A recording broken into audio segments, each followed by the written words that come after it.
Hello बच्चों, आज की क्लास में आपका स्वागत है। आज हम दिल्ली सल्तनत के बारे में पढ़ेंगे। आज हम कुतुबुद्दीन ऐबक, जिसने गुलाम वंश की स्थापना की थी, उसके बारे में हम विस्तार से पढ़ेंगे। कुतुबुद्दीन ऐबक का जो टाइम पीरियड था वो 1206 से लेकर 1210 ईस्वी तक था। मोहम्मद गौरी इसके तीन दास प्रमुख थे, जिसमें कि एक नसरुद्दीन कुबाचा, यलदौज व ऐबक शामिल था। ऐबक मोहम्मद गौरी का विश्वास पात्र गुलाम था। पूरे भारत का साम्राज्य गौरी ने ऐबक को सौंप दिया था और सभी ने मिलकर अपने अपने साम्राज्य बांट लिए थे।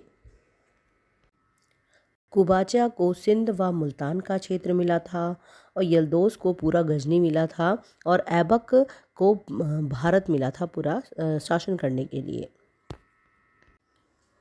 भारत का शासक बनने के बाद ऐबक ने लाहौर को अपनी राजधानी बनाया था।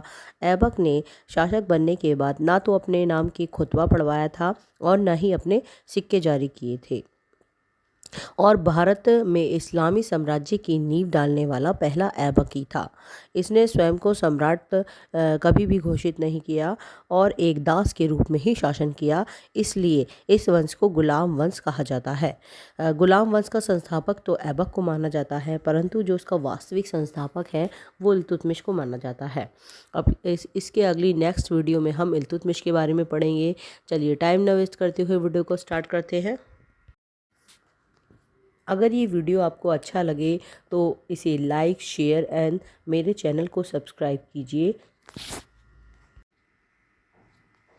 कुतुबुद्दीन ऐबक भारत में तुर्क शासन का संस्थापक कुतुबुद्दीन ऐबक को माना जाता है। 1206 ईस्वी में मोहम्मद गौरी ने कुतुबुद्दीन ऐबक को अपना प्रतिनिधि बनाया। गौरी ने ऐबक को मलिक की उपाधि प्रदान की। गौरी के तीन प्रमुख दास नसरुद्दीन कुबाचा, ऐबक, यलदौज ने गौरी के साम्राज्य को आपस में बांट लिया। कुबाचा को सिंध व मुल्तान, ऐबक को भारत व यलदौज को गजनी का साम्राज्य मिला। मोहम्मद गौरी ने ऐबक को बाजार से एक दास के रूप में खरीदा था। जो ये मोहम्मद गौरी था, जो ऐबक को इसने एक दास के रूप में खरीदा था। ऐबक मोहम्मद गौरी का एक दास था। मोहम्मद गौरी ने इसे बाजार से दास के रूप में खरीदा था और ये सबसे इसका विश्वास पात्र दास था। वैसे तो इसके ये तीन प्रमुख दास थे, कुबाचा था, ऐबक था और यलदौज था। कुबाचा ने मोहम्मद गौरी की मृत्यु के बाद सिंध व मुल्तान का क्षेत्र इसको मिला, ऐबक को भारत मिला व यलदौज को गजनी का साम्राज्य मिला था। गौरी ने ऐबक को अमीर ए आखुर का पद प्रदान किया। अमीर ए आखुर जो होता है वो अस्तबल में जो प्रधान होता है उसको कहा जाता है। घुड़साला का प्रधान को अमीर आखुर कहा जाता है। तो ऐबक ने गौरी ने ऐबक को अमीर आखुर का पद प्रदान किया था। ऐबक के शासक बनने के बाद कई समस्याओं का सामना करना पड़ा था। एक गुलाम होने के कारण अमीर ऐबक को सुल्तान स्वीकार न कर पाए।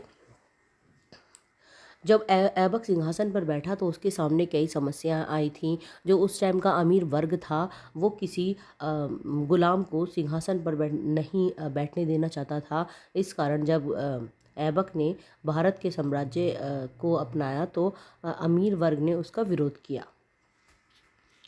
कुबाचा, खिलजी व यलदौज सरदार ऐबक की अधीनता स्वीकार करने में अपना अपमान समझते थे। उस टाइम के जो सरदार थे जैसे खिलजी थे, यलदौज, कुबाचा, ये ऐबक की अधीनता स्वीकार करने में अपने आप को अपना अपमान समझते थे। ऐबक ने अनेक कठिनाइयों से इन्हें मनाया वह दिल्ली का सुल्तान बनने में कामयाब रहा। गौरी की मृत्यु के बाद यलदौज गजनी का स्वतंत्र शासक बन गया। यलदौज ने भारत आकर ऐबक से संघर्ष किया। ऐबक ने यलदौज को पराजित कर भारत पर अधिकार कर लिया और उसकी पुत्री से विवाह कर लिया। वैसे तो इन लोगों ने अपने जो क्षेत्र थे वो बांट लिए थे, परंतु एक दूसरे के क्षेत्र पर इनकी अभी भी नज़र थी और ये अपना साम्राज्य विस्तार करना चाहते थे। इसी उद्देश्य से यल्दौस ने भारत आकर ऐबक से भी युद्ध किया था, पर ऐबक ने उसको हराकर भारत से बाहर भेज दिया और उसकी पुत्री से भी विवाह किया था। ऐबक ने शासक बनने के बाद लाहौर को अपनी राजधानी बनाया। शासक बनने के बाद ना खुतबा पढ़वाया और ना ही सिक्के जारी करवाए। इससे भारत में इस्लामी साम्राज्य की नींव डाली। कुतुबुद्दीन ने स्वयं को सम्राट न घोषित किया। इसने एक गुलाम के रूप में ही शासन किया और गुलाम वंश की स्थापना की। ऐबक कभी सिंहासन पर नहीं बैठा था। इसने कभी अपने नाम से ना तो खुतबा पढ़वाया था और ना ही इसने कभी सिक्के जारी किए थे, और इसने स्वयं को सम्राट भी घोषित नहीं किया था। इसने ये क्योंकि ये एक गुलाम था, इसलिए इसने अपने गुलाम के रूप में ही शासन किया और गुलाम वंश की नींव रखी। ऐबक ने मलिक वासिफ सलार की उपाधि धारण की। कुतुबुद्दीन लाखों का दान देने वाला व्यक्ति था, इस कारण इसे लाख बख्श भी कहा जाता था। जो ऐबक की प्रमुख उपाधियां थी वो सिपे सलार व मलिक थी। मलिक उपाधि इसे मोहम्मद गौरी ने ही दी थी। कुतुबुद्दीन को कुरान मुँह जबानी याद थी और वह इसका नियमित रूप से पाठ करता था, इसलिए इसे कुरान खां भी कहा जाता था। जो कुतुबुद्दीन ऐबक था, इसको जो कुरान थी बहुत अच्छी तरह से रटी हुई थी। ये हर उसकी उसकी आयतें इसे बहुत अच्छी याद थी, इसलिए इसे कुरान खां भी कहा जाता था। ये कुरान खां भी इसकी एक उपाधि थी। कुतुबुद्दीन ने पील बख्श व हातिम द्वितीय की उपाधि धारण की। कुतुबुद्दीन के समय में बिहार व बंगाल में विद्रोह हुआ। अली मर्दान खां ऐबक का पुत्र लखनौती का शासक था, जिसे खिलजी सरदारों ने कैद कर लिया था। अली मर्दान ने ऐबक से मदद मांगी। ऐबक ने अपने दूत कैमाज रूमी को खिलजी शासन को अपनी सत्ता मानने के लिए विवश किया।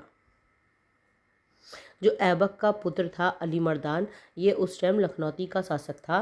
पूरा जो जितना भी बंगाल व बिहार का क्षेत्र था उस टाइम अली मर्दान खां ही देखता था। वहाँ जो खिलजी सरदार थे उन्होंने इसे कैद कर लिया था, जिस कारण में इसने जान बचाकर वहाँ से भागा और अपने पिता से सहायता मांगी। यहाँ से इसने सेना भेजी और अपना दूत भेजा कैमाज रूमी। उसने खिलजी जो शासक थे उन्हें उन पर अटैक किया और उन्हें हराया और अपनी सत्ता मनवाने के लिए उन्हें विवश किया। ऐबक ने अली मर्दान को दोबारा बंगाल का शासक बनाया। ऐबक सिंध व मालवा पर अधिकार करना चाहता था, परंतु वहाँ नसूरुद्दीन कुबाचा का शासन था। ऐबक एक कूटनीतिज्ञ था। उसने अपनी बहन का विवाह नसूरुद्दीन कुबाचा से करवाया, जिससे वह भारत पर आक्रमण ना कर सके। कुतुबुद्दीन के दरबार में हसन निज़ामी व फ़क़-ए-मुदबिर विद्वान रहते थे। हसन निज़ामी ने ताज उल मासीर की तथा फ़क़-ए-मुदबिर ने अल सुजाता की रचना की थी। जो ये किताबें हैं, इनसे मध्यकालीन भारत के इतिहास के बारे में जानकारी मिलती है। हसन निज़ामी की ताजुल मासीर से में गुलाम वंश से लेकर खिलजी वंश तक के शासकों की जानकारी मिलती है। ऐबक ने अजमेर में 2.5 दिन का झोपड़ा नामक मस्जिद का निर्माण कराया और दिल्ली में कुतुब उल इस्लाम मस्जिद का निर्माण कराया।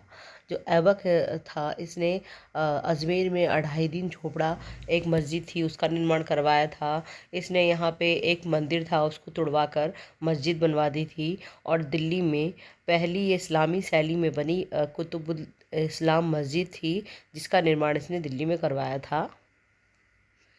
विग्रहराज विसल देव ने सरस्वती मंदिर को तोड़कर कुतुबुद्दीन ऐबक ने 2.5 दिन का झोपड़े का निर्माण कराया था। कुतुब उल इस्लाम मस्जिद भारत में पहले इस्लामी मस्जिद थी। ऐबक ने दिल्ली में कुतुब मीनार का निर्माण कराया। यह मीनार ऐबक ने अपने गुरु ख्वाजा कुतुबुद्दीन बख्तियार काकी की याद में बनवाई थी। ऐबक ने कुतुब मीनार का निर्माण जो इनके गुरु थे कुतुबुद्दीन बख्तियार काकी, इनकी याद में करवाया था। और कुतुबुल इस्लाम भारत की पहली इस्लामी मस्जिद थी जो कि इसने दिल्ली में बनवाई थी। कुतुब मीनार, इसे पूर्ण करने का श्रेय इल्तुतमिश को जाता है। तूफान के कारण मीनार के क्षति होने पर फिरोज तुगलक ने भी कुतुब मीनार की मरम्मत कराई थी। कुतुबुद्दीन ऐबक का शासनकाल 1206 से 1210 ईस्वी तक था। अपने 4 वर्षीय शासनकाल में कुतुबुद्दीन ऐबक अनेक समस्याओं से घिरा हुआ था और 1210 में चौगान पोलो खेलते समय घोड़े से गिरकर इसकी मृत्यु हो गई। 1206 से लेकर 1210 तक कुतुबुद्दीन ऐबक का शासन था।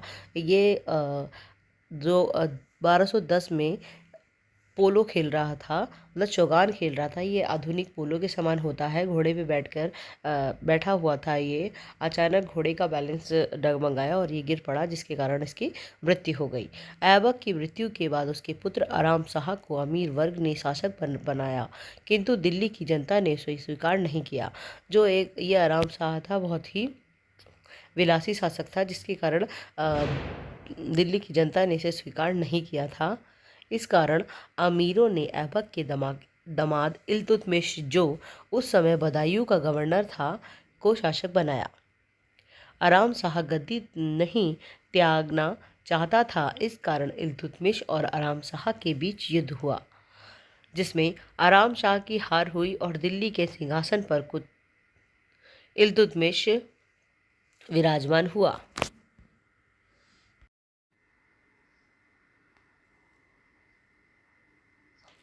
और दिल्ली के सिंहासन पर इल्तुतमिश विराजमान हुआ।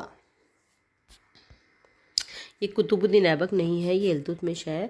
क्योंकि जो आराम शाह था, पहले तो उसे गद्दी पर बैठा दिया, उसके बाद ये गद्दी को त्यागना नहीं चाहता था, गद्दी से हट नहीं रहा था, जिस कारण इल्तुतमिश और आराम शाह के बीच युद्ध हुआ और इल्तुतमिश ने इसे हराकर स्वयं वो दिल्ली की गद्दी पर बैठा। गुलाम वंश का संस्थापक वैसे तो कुतुबुद्दीन ऐबक था, परंतु उसका वास्तविक संस्थापक इल्तुतमिश को ही माना जाता है। इसके बाद हम नेक्स्ट वीडियो में इल्तुतमिश को पढ़ेंगे। और अगर ये वीडियो आपको अच्छा लगा हो तो अपने दोस्तों के साथ इसे शेयर कीजिए और मेरे चैनल को सब्सक्राइब कीजिए। Thank you.